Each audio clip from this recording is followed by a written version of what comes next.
When you turned 40, what you were doing, kind of what, not exactly 40, but in that general time frame, 40s and 50s, kind of what was happening in your work life.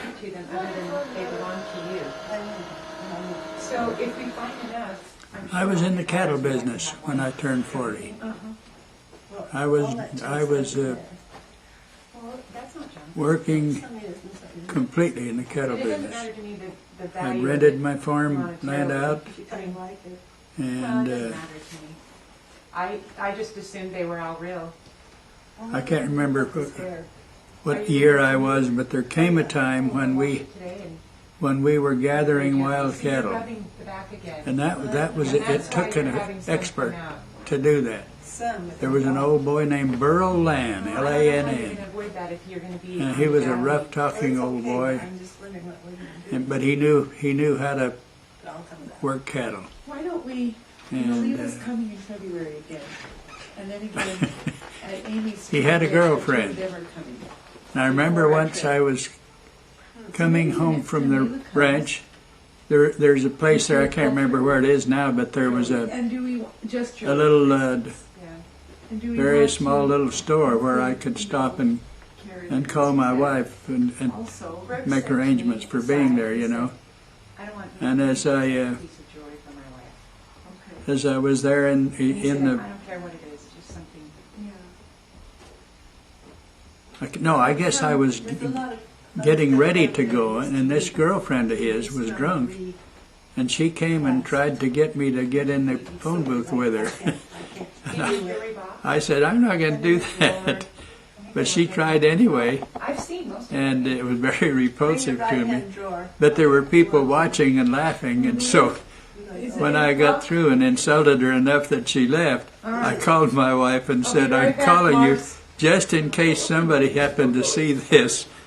At first I tried to be pleasant and polite with her, and then I decided, I said to myself, she's drunk, there's only one way to get this over with. I've got to, in effect, kick her out of the picture. And I was worried that somebody might have seen that little interchange that seemed to be pleasant to start with. So I called my wife and I said, if anybody calls you, I need to give you the correct story first. She got a big kick out of that. Now that wasn't part of my business life, was it? And I'm not sure why I remembered that, but I remembered feeling so strongly, I need to call my wife and tell her that I had a problem here, and that this is what I did about it.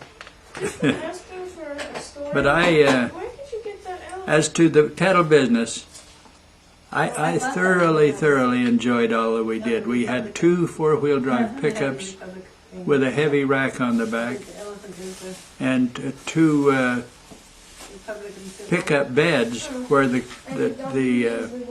with a heavy rack on the back, and the frames had been cut into and made into a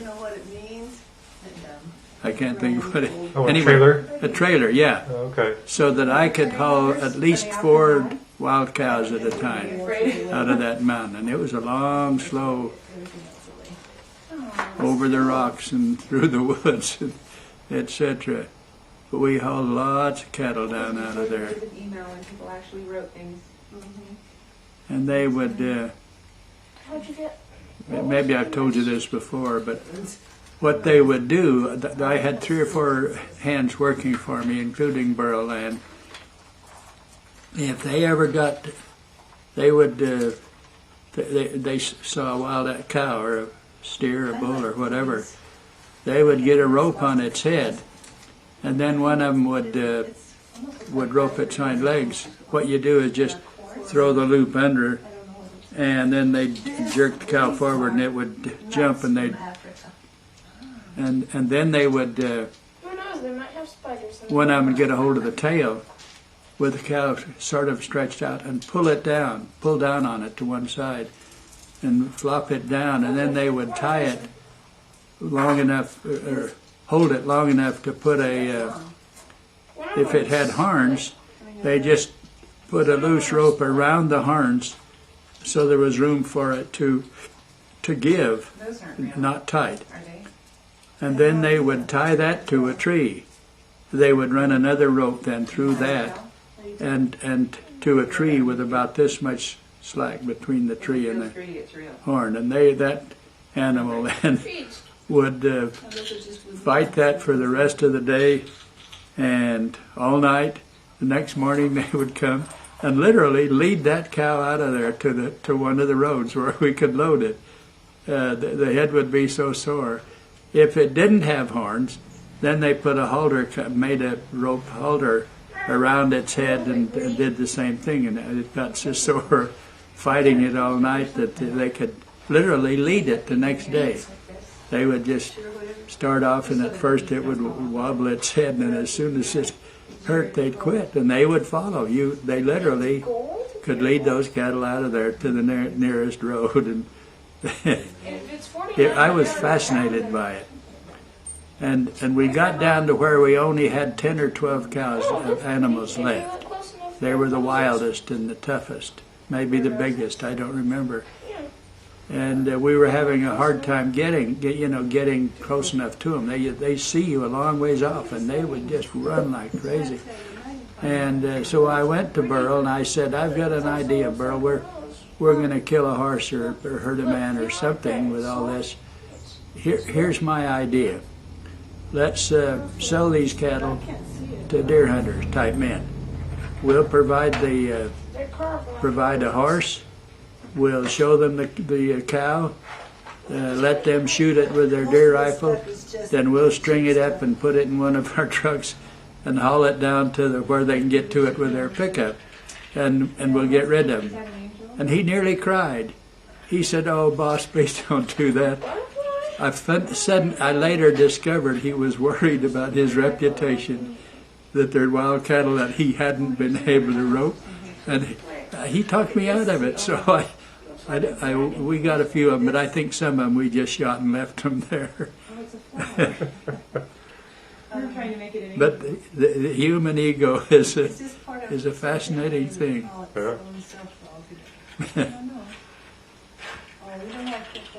And he never would sleep inside.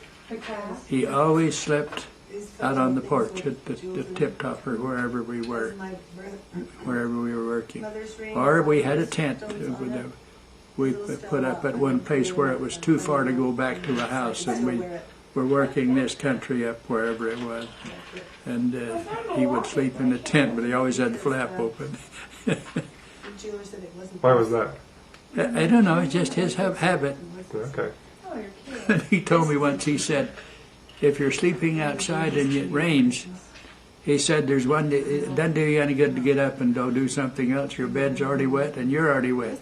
He said, there's one thing you do. You lay there in your wet bed and don't move.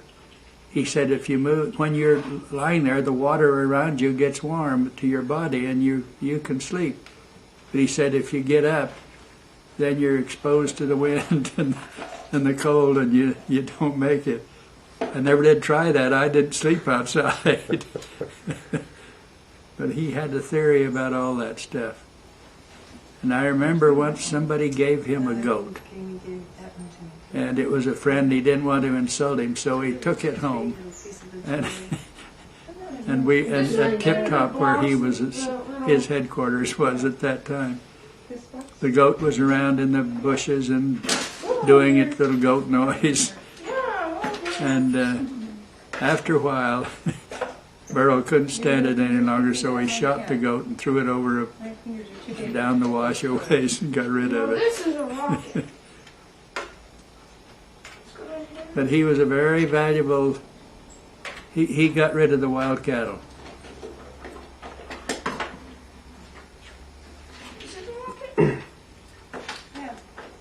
Any idea why the cattle were wild? Yeah, people had been chasing them.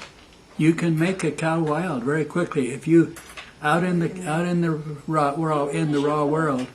If you chase a cow and then rope her, you have made her wild. Next time they see you, they will start to run. And every time that happens, they get worse. And this ranch was full of them. Whoever had it before us had garbage sack. let it happen. Did you hear her, Jess? So what you have to Oh, do here's the other one. is gently One, the other heart. round the cattle up. If you find 2 or 3 on this hillside, you go up above and you get their attention and you start slowly moving them, That's all. and they'll move away from you. And I learned very early on that when you get cattle, say you have a herd of 6 or 8 cows that you're trying to get to go through a gate into here. If you push them, they'll turn around and face you and never go. But you take your time. Pretty soon, one of them will start through that gate, and when they do, the rest of them will follow. There is an art to herding cattle on the range, and the other thing I learned is that you have to talk to them. And when my wife would do it, she'd say, "Shoo, shoo," and very quickly they ignored her. You have to make a noise, and you have to keep changing it.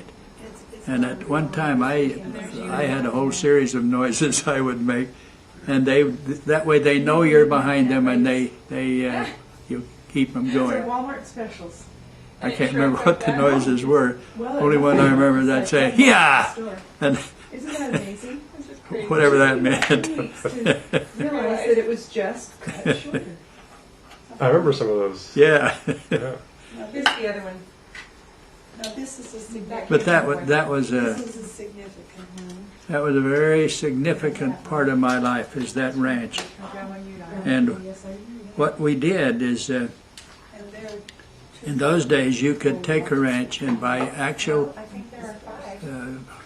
by dint of hard labor and fairly good management, you could just as well sell enough calves every year placed to make your payments and make a little bit of a payment on the. See, we had my brother and my dad were involved in this cattle ranch with us, but it was my responsibility to make it work. And that's kind of scary because I didn't know I'd never been in the cattle business before, but I learned in a hurry, and I discovered that whatever you're trying to do, if you keep your mind on it and learn as you go and listen to other people who know how, you can make things work. You can you can come out on top. I remember the old the guy I dealt with at the Valley Bank was named Jesse James, and that was his actual name. And he and I got to be pretty good friends. He would each year I'd tell him take the money in and pay him off, and tell him, okay, now this year we're going to need this much. And so he would set that all up. We'd sign the paperwork, and away we'd go again. This is the least of monetary value. That's the one. No, that, One of the very interesting challenges this is the one that has a fake we got a value. chance to. I was getting very uneasy about the fact that this was so close to Phoenix, that more and more people were coming up there just to drive around the roads. You know, they were stealing stuff. They were getting in the way, and I decided I need to sell that while I still had something, while I still was in control of it. Yeah, he said And, it's fixable. He said, but it and must be So I got a chance to sell it to a guy from up to Winslow. Marvin Hatch, I think was his name. well, unless you want. No, he eventually bought it from somebody else. I sold it to a guy who had this ranch I've over had to it for Clifton, 20 years. and he wanted to get closer to town. I don't mind. And so I made a trade with him, It was in and your play box, not we told him that this is how many cattle we had, and so part of the deal was we had to count them. What is this one? There was a roundup coming up, and he was going to conduct the roundup, and I would be there with him, and we would count the And the cattle. great big heart is the one that. And I discovered very quickly he was trying to cheat The me. little one that needs repaired is that. He was not going to let us count those cattle, and then he could have a lawsuit against us because we didn't deliver the number of cattle. I knew they were there, and I knew we could prove it, but he canceled the roundup. Closely. And so I said, "Is it all right with you? I take your accountant and let us, I'll hire a helicopter and we'll go count these cattle. And somebody told him they can't count cattle that way. Let them spend their money. Owned by the Queen of the Roost. His accountant was old Maury Jones, Mark's uncle, Mark Harrington's step-uncle. And so he and I went, and it took us 4 days to, So, the helicopter pilot was a member of the church that we both knew. And so we did an honest count. This guy was furious at Maury Jones when he got through. In fact, I think he fired him over it. But Maury said, look, you needed to do a count, and we did the count. The other side paid for it, but you got what you wanted. And we were all honest. That was most fascinating. Let me tell you what I discovered about helicopters. If you're going toward a hillside, if you're going past the low country here and the road, the hillside goes like this, when you get nearly there, the air currents are such that you just go up over them. They are there. You don't see them. There's no evidence of them.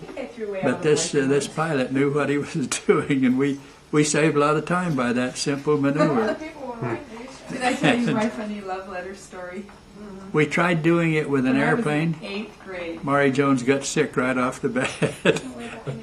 So we forgot that right away. I don't tell. It has, and That's when You put something back in I said, Mark, a helicopter doesn't have all this stuff. And he said, I think I can do that. So he and met up with each other. I would pick him up and we would go meet this, I can't remember the guy's name. We would meet him out on the riverbank out there. He would land there and we would immediately get in with him and etc. And that took us about 4 days. And, I was fascinated by that. I discovered that I didn't need to be driving a bulldozer all the time. There are other things that are equally fun and demanding and rewarding, etc. And then was that pretty expensive for 4 days of helicopter time? Yes. Yeah, but it was cheaper than having him not pay us, not acknowledge the cattle. They're supposed to be with the sides that will There were lots of challenges in connection with that ranch. And frankly, Jordan, we were very lucky, and I think the Lord blessed us without us realizing it at the time. And we made it work. And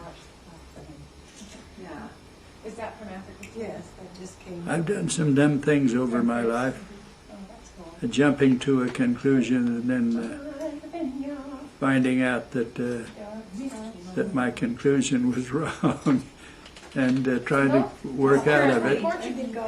And I discovered that one of the great secrets of this life is to have the courage and the dignity that if you've made a mistake, to admit it, acknowledge it, apologize to the other side and tell them I'll do whatever I need to do to make up for this. I'm not going to go into details of why that happened, but only to say I became convinced that the man who was running the ranch for me was stealing calves from me. It's a long story, and we finally worked through that and got out of it and sold out. And we had a crop failure on the farm, and sold the ranch and paid off that crop failure and came out at zero. I was tickled to death at that. And about that time, we had bought a big, I can't remember what brand make it was, but it was a dirt mover, heavy one. Had 2 wheels in front, the big driving wheels, no front wheels, the driving wheels meaning what provided the power. And there was a big blade on the bottom that picked the dirt up, and then paddle wheels that were pushed the dirt up so you didn't have to use just the power of the motor to shove that dirt in there. The big long. But we had Why are you putting these in this? we bag? moved lots of dirt. We Lots of pearl jewelry. made the fields dead level, so that you didn't have to start tubes. You just put the water in at one corner and it would fill up the. We'd have 8 or 10 acres in a field, and they're still doing that up there. Shell. We poured the cement ditches. I think I already told you about And that. this was when your in-laws went to Hawaii? This was the farm you got over in That you got Solomon. the Yeah. shells? That's fun. This is the one that Mark Favreau brought from. I say that France. Let's see, what else can I tell you about those years, those middle years? Oh, that's cool. I remember that when I turned 50, People who were making jewelry. that was I don't remember what my financial situation was at the time, I'll make it. but there was something about going from 49 to 50 that was very distressing to me. I'm no longer a young man. I'm now in the older category. Something that you need to keep. Who's that, Marcy? Yeah, that's me. Hello? And me. Hold on. Pancake batter. So you're talking about when you turned 50, there was something that Dad and Jordan did It was a difficult time. I don't remember financially why it was difficult.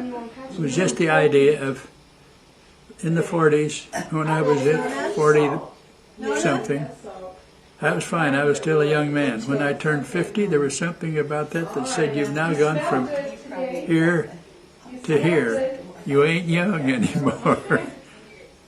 And there was something about that was very emotionally difficult for me. I have no idea why or anything like that, but it was it was a specific, identifiable change somehow in my mind. Grandpa would probably what? Brought some pancakes. And I think I've already told you, I was a scoutmaster, I was a high councilman, I was a bishop, I was a counselor to the stake president, I was the stake president, I was the regional representative, I was a stake patriarch, I was a mission president, then I was a temple president, and in all of those, There's one in there. I would shake my head and said, good heavens, the church is in bad shape if they turned to me. But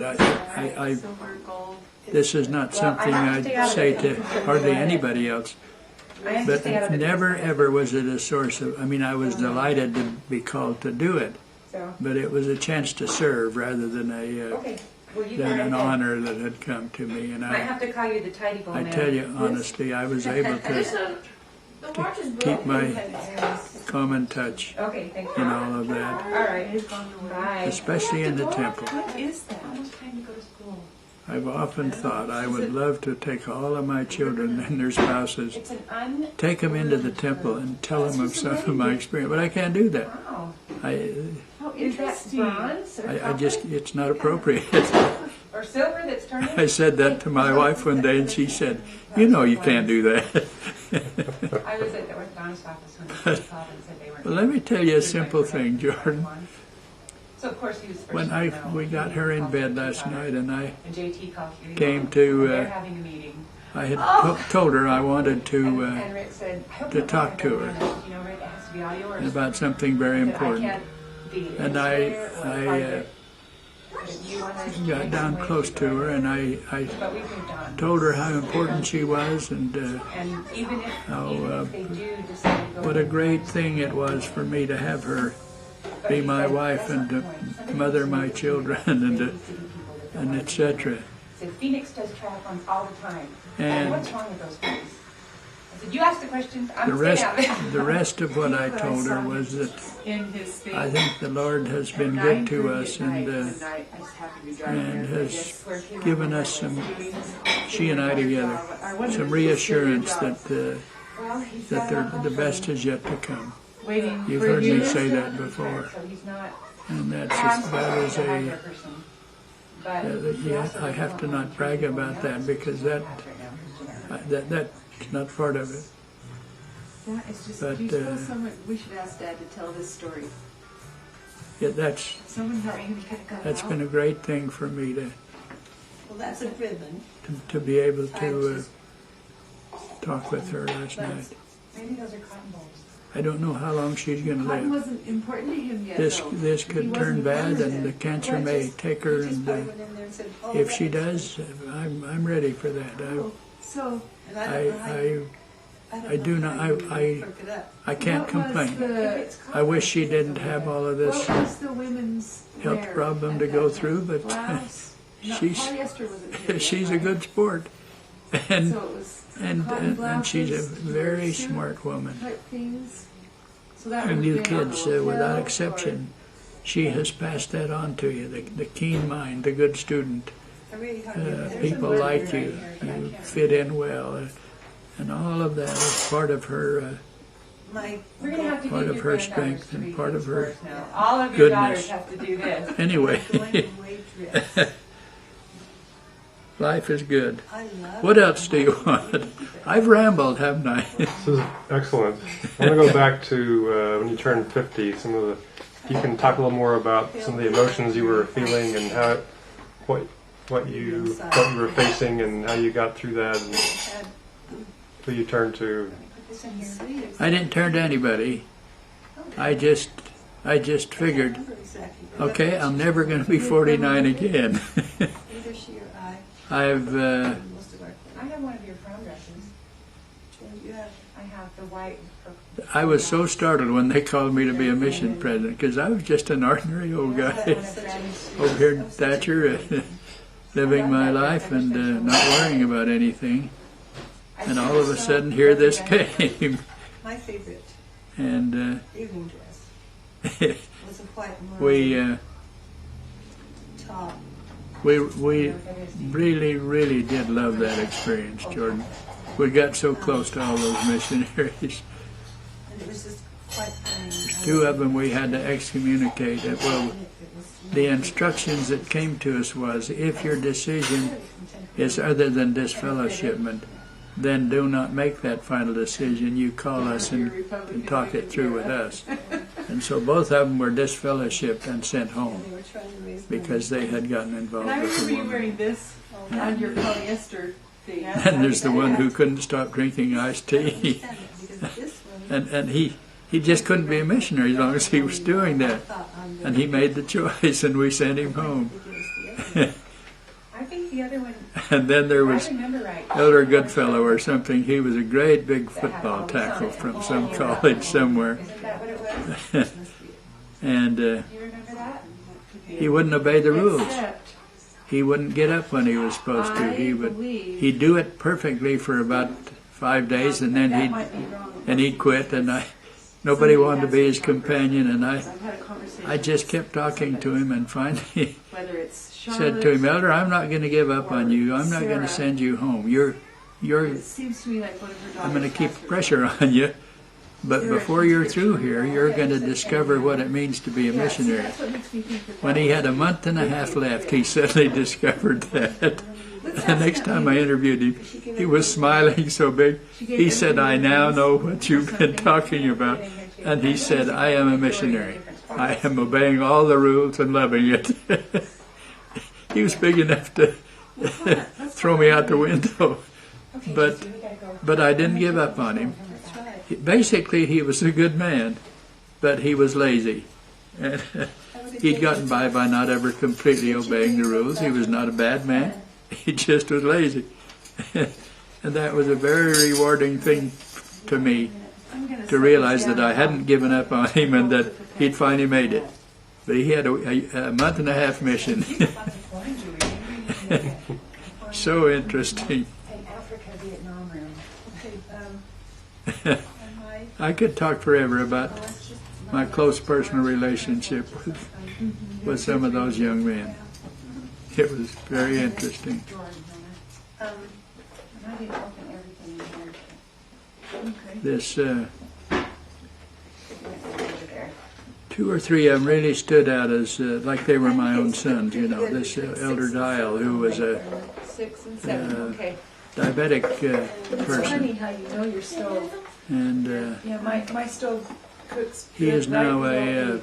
You put it on 8. it's- anesthesiologist, Sounds too hot. very smart young man, Speaking of stoves, in Your cabinet guy living in yesterday Provo. And he was there with his wife, who was one of our missionaries. because this one, Sister Lauren Purdy. said you're going to have to get a new one in a few years anyway, because it's not. Oh gonna boy, It was still I could. After 2, I said, oh, I haven't had it for I a while. could- Remember I came and asked We you? need to now tell all of them what's happened to my wife. 2 years. We wrote a letter to one of them and it came back because we haven't decided how to get the message to the rest of They're them. going to leave the child Because they will pray for her, and backsplash. that's very I just valuable. said to him,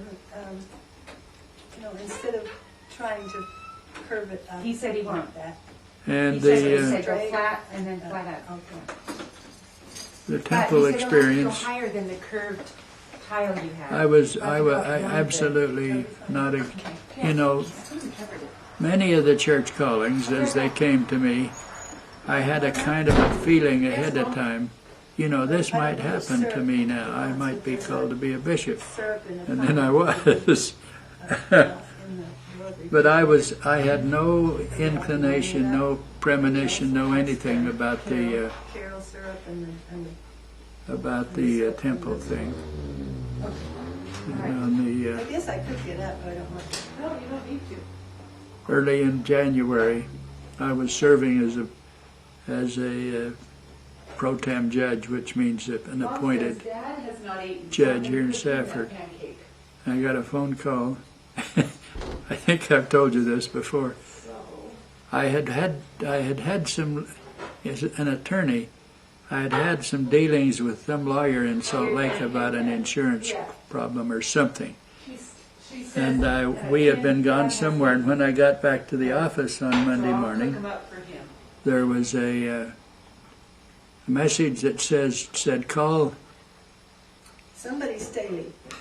Staley, and left a number, and so I assumed it was that this was a follow up on that. I need to get in touch with this lawyer. So I dialed the number. This receptionist said, President Hinckley's office.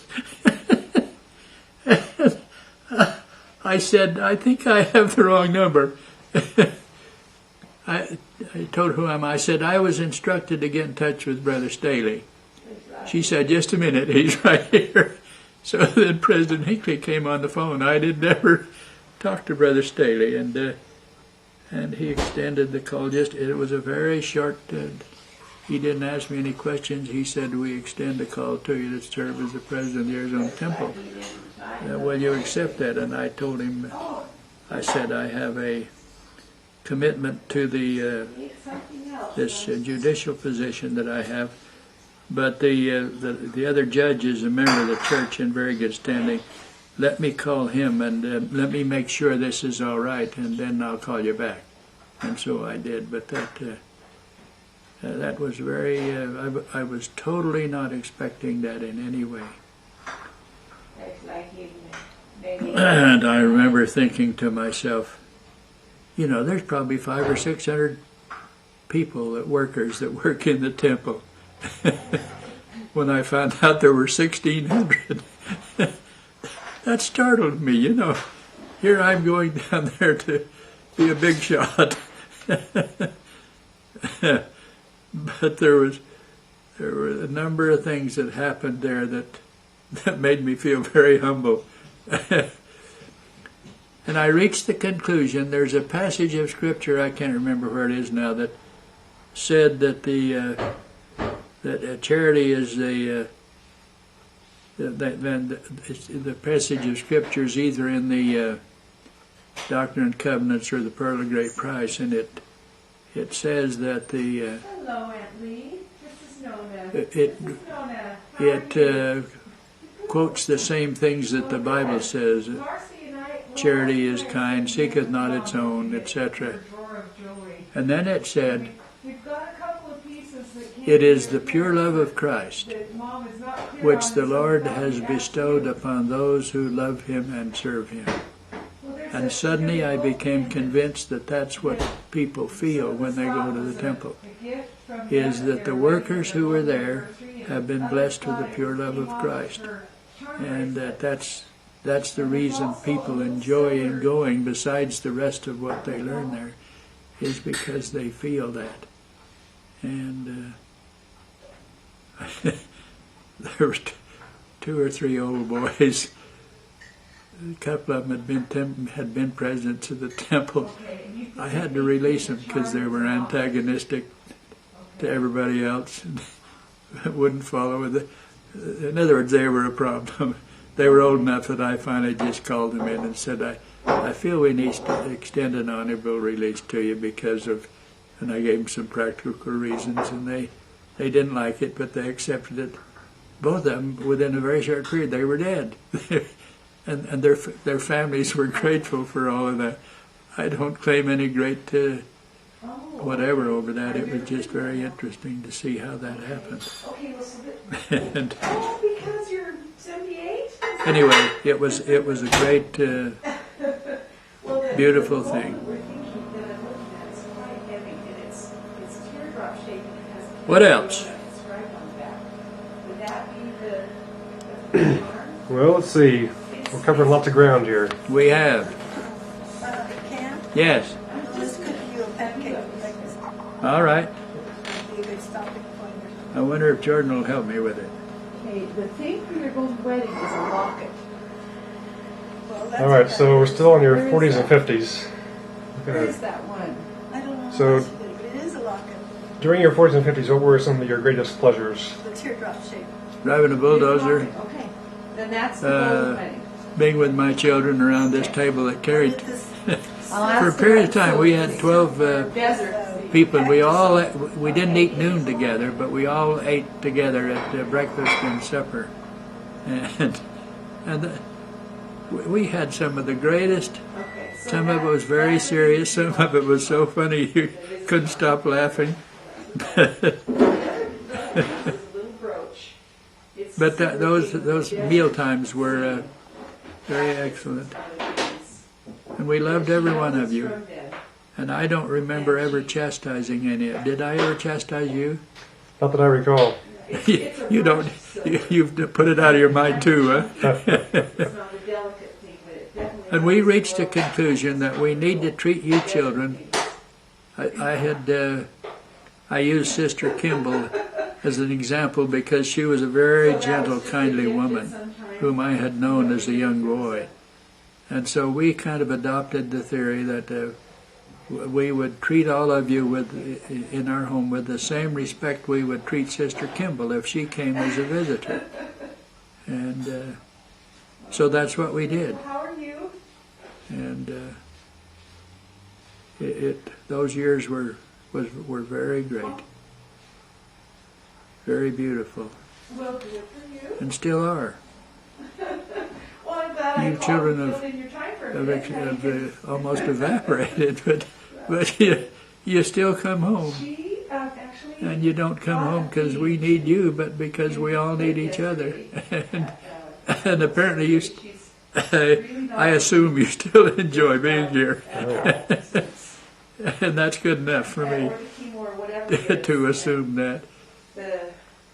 We've seen some very heartbreaking things happen in other people's lives with their children, So anyway. and we've never been subjected to that by any of you. Excited. This morning at 10, she can pour food in her tube. So I can't think of anything else to tell you about the years from the 50s and 60s. I've got a few more questions for you. All right.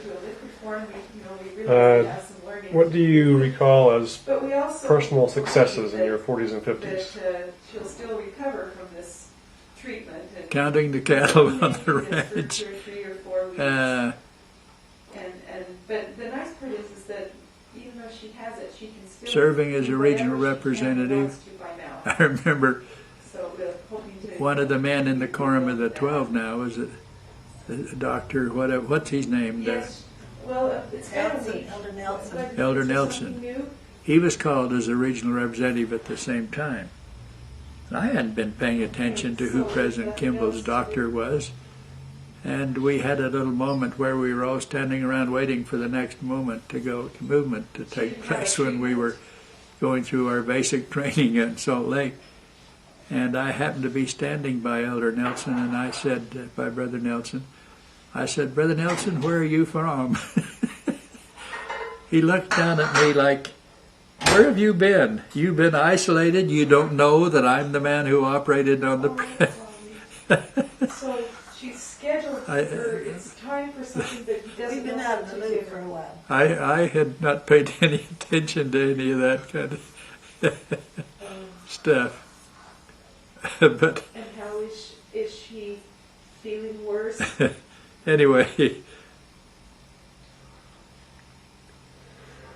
life has been a bed of roses for me, Jordan.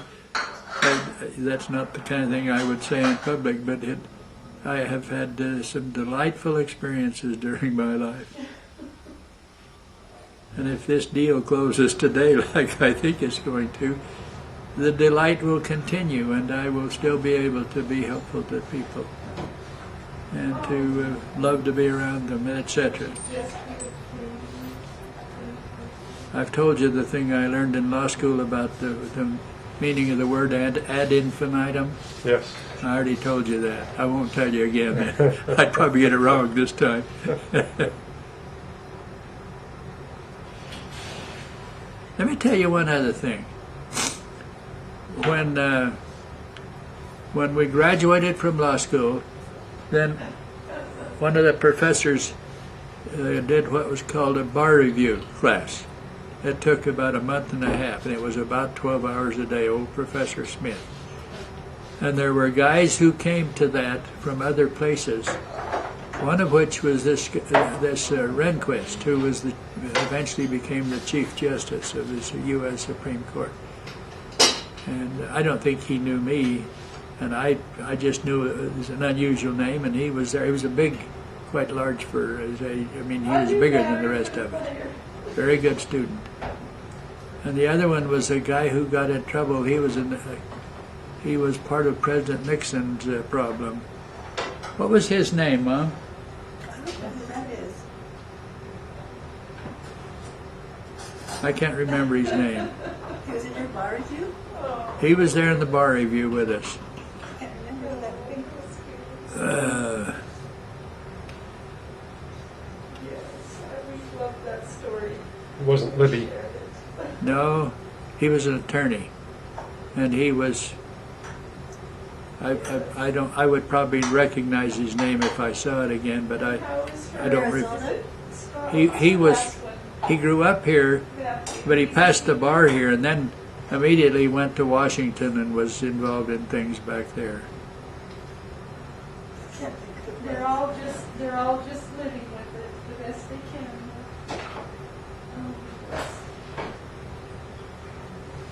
If you remember later, you can tell me. All right, It is the truth.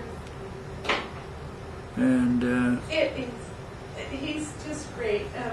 one of my successes Jordan came this week. was that, and I'm going to be very candid with you about this, Jordan. Hours and hours videotaping their I scanning pictures not only did I discover fairly quickly that I did not enjoy the practicing of law. Every time someone comes, then And now that my father's dead, I can tell my children this.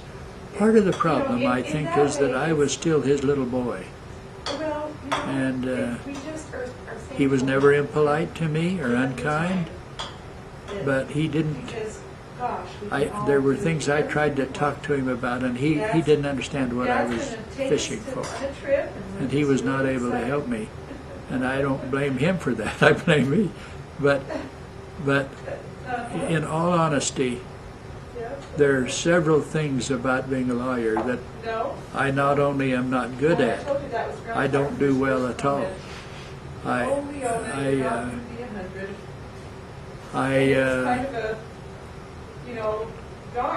I'm too sure of myself.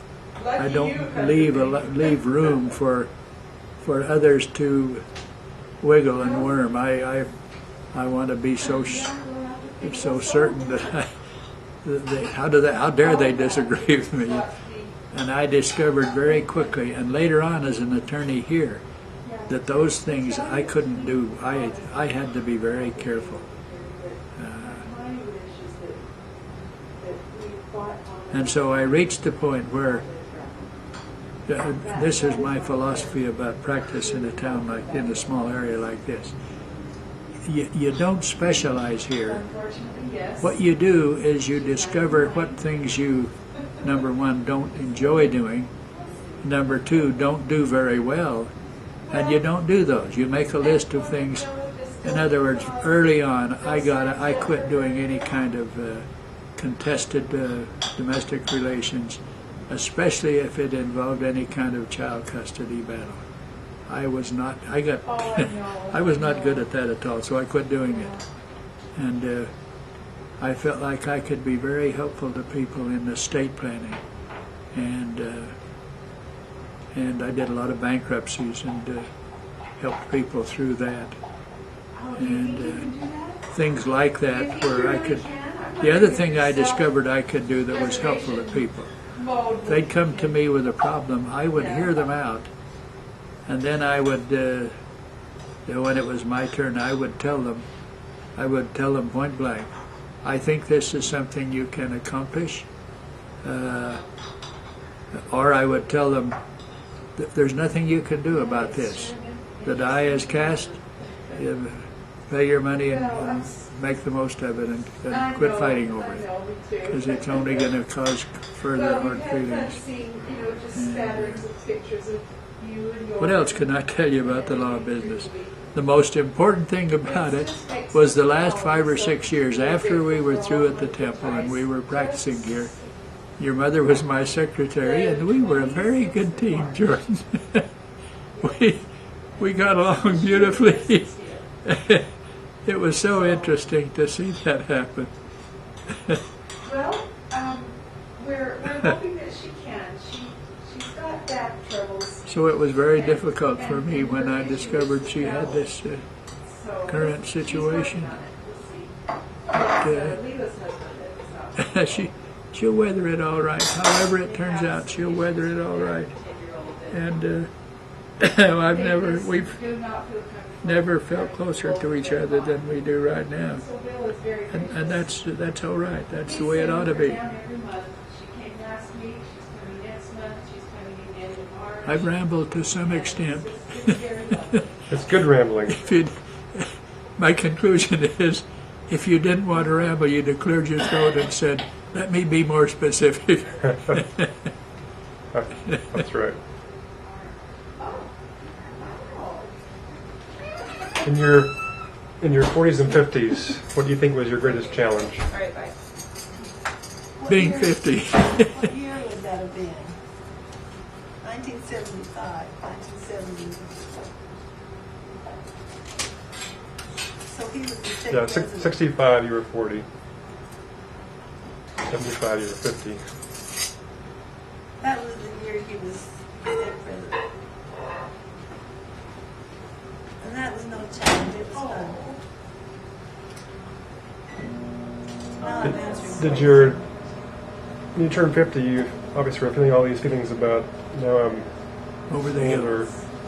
How did your outlook change? I don't think it did. I still thoroughly enjoyed being with people.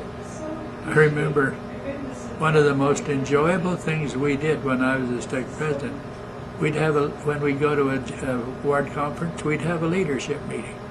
We would get all the leaders in the Relief Society room and then just ask them questions. I remember one of my state clerks, his wife was, I'd forgotten what her challenge was. I said, Sister so-and-so, tell me how you feel about your calling as the whatever she was. I think she was the Laurel leader. And she said, I'm enjoying it so much, it surely must be either fattening or immoral. And we laughed for 20 minutes. But people were so dependable and loyal to the church. And I had two excellent counselors. I took the position whenever at the time came for me to choose counselors. I took the position that I would choose men who, if they suddenly needed to, they could immediately take my place as the bishop or whatever. And there was only one of those that failed, and that was my longtime friend, Burl Brown. I enjoyed his company. He and I were very good friends. But he had some flaws in his character, Jordan. He was a flirt, and etc. And when I was called into the stake presidency, I had to make the decision. The stake president finally said to me, "Who would you choose to take your place? Which one of your counselors or somebody else?" And I simply had to say to him, I told him why I would not choose Burl Brown. Everybody loved Burl Brown.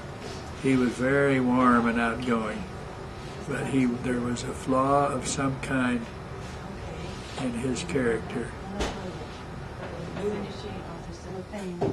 So I had to tell the stake president, I think if I were choosing one of them, I think I would choose Warren Peterson. I guess not. Those were long, beautiful years, Jordan.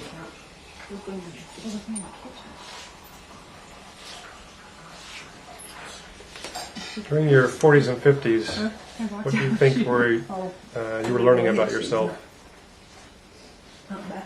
To lose myself in the service of others. It was a very simple thing. Let me tell you a personal thing. When I received the call to serve as the stake president, whom Stan Turley was released, President Monson was the visitor, and after he said, "Now, Brother Udall, President Udall, I give you this advice. Don't take yourself too seriously. You're still the same guy you were before you received this call. However," he said, "you have to take the job very, very seriously, because while you have the responsibility, nobody else can do it." And there's a great truth in that, and that was helpful to me. But he said, "Now you go into one of the back rooms here and you pray carefully about who you want to be your counselors." Joe Skousen had been serving as the other counselor, and